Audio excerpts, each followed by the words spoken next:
strengthen your feet, strengthen your ankles, avoid injury, so prehab rather than rehab, all right? So you want to get on top, you want to get ahead of...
Onward and upward, we're back to the Studio 1.5 and testing out another stability running shoe. I have a goal, so twice a year I do the road running shoe matrix vlogs.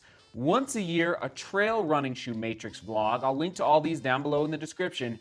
A marathon racing shoe vlog, which is coming soon after New York City. In fact, let's connect. If you're interested in my taper for the New York City Marathon, let's make sure you connect with me on Strava. You can see the volume, the intensity, how I'm approaching the race day on, well, November 7th. You'll be watching this, the week of the race, if you're watching it when it publishes. So, the stability road running shoe matrix is coming, but I only do one a year, okay? So it'll happen after New York City, probably, I'm guessing mid to late November. All right, let's call it mid to late November. After a few more tests, I'm still getting through some. I'm actually looking at them right over there on the table. Here we go. Let's do the twist test for the New Balance Prism V2. Twisting more than expected for a stability shoe, everyone, which actually gets me pretty excited that it's not over rigid. So good work there, New Balance. I'll come back to the midsole here in a minute. And oh man, all right, let's do it. Tweet, tweet, relegation whistle.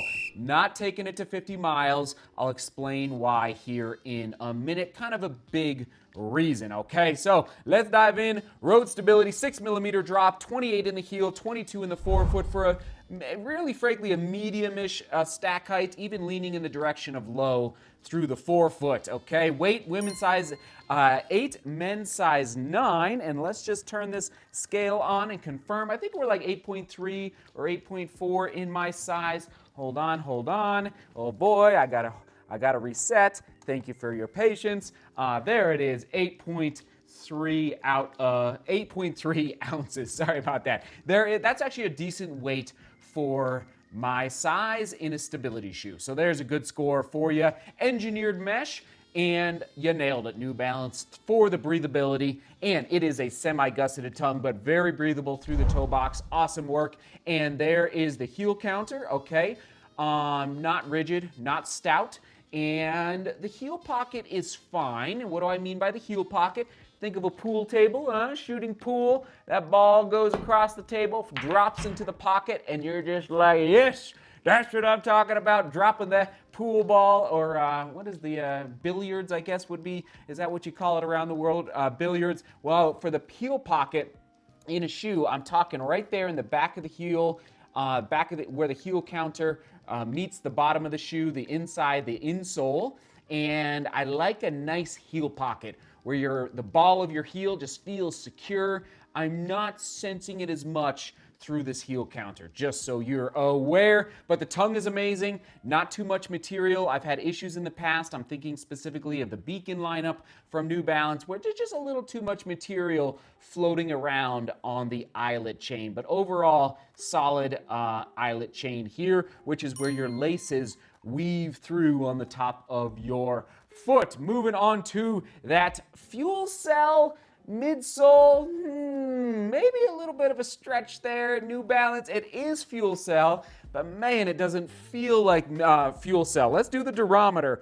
Woo! Not squeaking, pretty firm, and a struggle for me, okay? Again, we'll come back to that nitrogen-fueled TPU performance foam. It's just firm, everyone. It carries the same name as FUELCELL, but I'm not sensing that it seems like the compound used has changed a little bit from the V1 to the V2. But I frankly could be very wrong on that. All right, ride and energy return.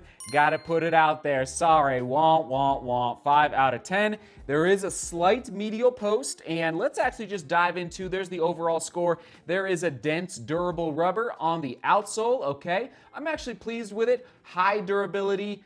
Doesn't feel like too much rubber on the outsole, and good grip. Really great grip there.